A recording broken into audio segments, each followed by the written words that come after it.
As a mentor, you need to be keenly aware of how learning happens for you yourself, particularly if you want to help others. As you explore your role as mentor, you will need to observe change as it takes place for you.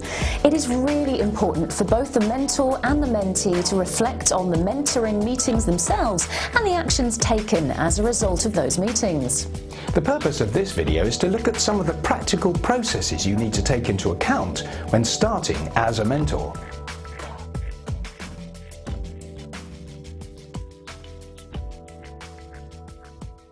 Reflective practice is a really important part of being a mentor, because if we don't reflect on what we've learned from our mentoring, then we're never going to improve and develop our own skills. So reflective practice is about thinking about and reflecting on what happens when we mentor.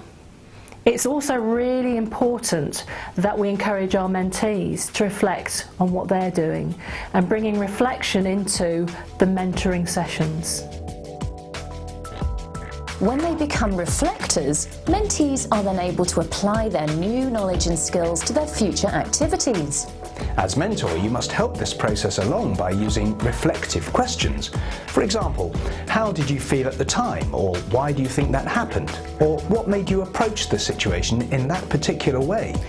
This use of reflective practice is a key part of being a mentor, and you need to ask your mentoring organisation for a continuous professional development plan for you to use to plan your development and record all CPD activity you undertake.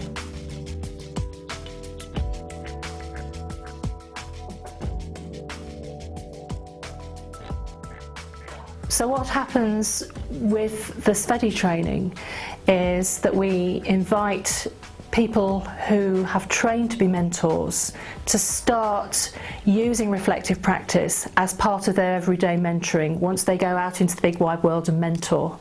And we provide a tool to do that, which is a template, a reflective practice statement, which asks some very simple questions about what have you learned, what went well, how are you going to use the mentoring experience, how might you do things differently in the future.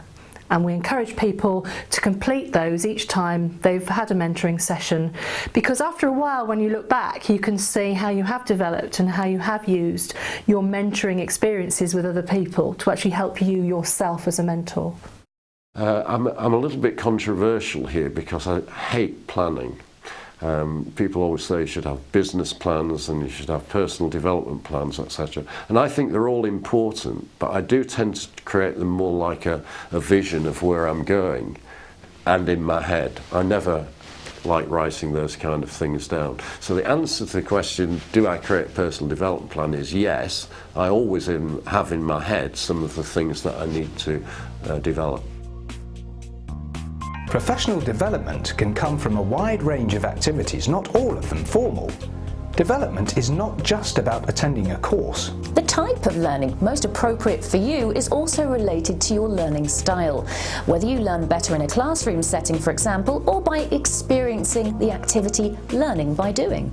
Taking into account your individual learning style and learning needs, as well as the resources that are available to you, such as your time, take some time to write your CPD plan. You will continue to add to your plan, and you never stop developing. So bear in mind that your CPD plan is a dynamic document that changes over time.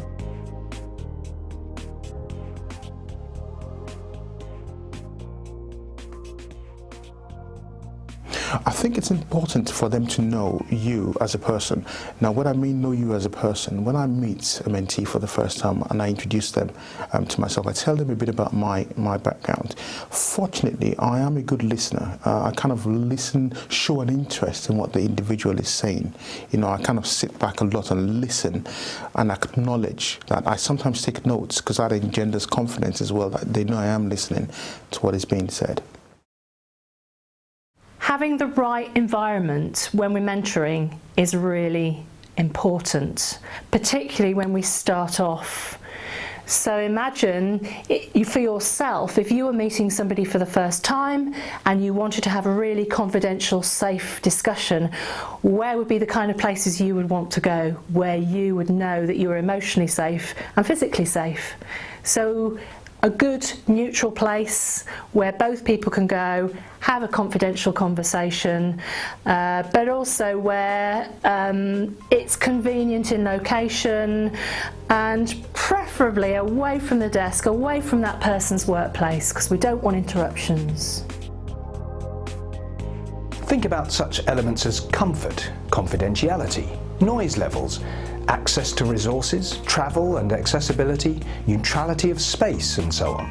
Can you think of what you, in your role as a mentor, need to do to create the right environment for mentoring?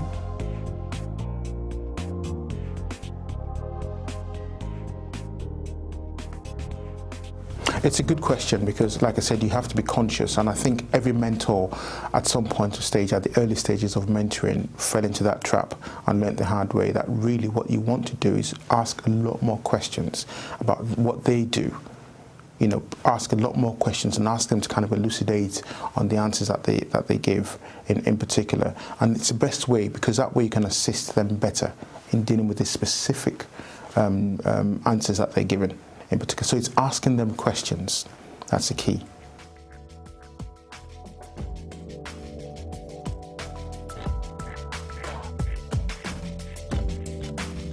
In conclusion, the following are some examples of points you might find useful to discuss at your first meeting with the mentee. What do we expect to learn from each other? When will we check the relationship is working for us? How will we end the relationship if it isn't working? What are our goals and what is the order of priority? We must also consider the mentee's point of view. They may not know what to expect from the mentoring process, and therefore it is important that you invest time in agreeing their role as well as your own. This would normally form part of an induction for mentees carried out by the mentoring organisation, but also something you should discuss in your first meeting. We hope you have found this series of videos useful, and we wish you all the best in your future role as a mentor.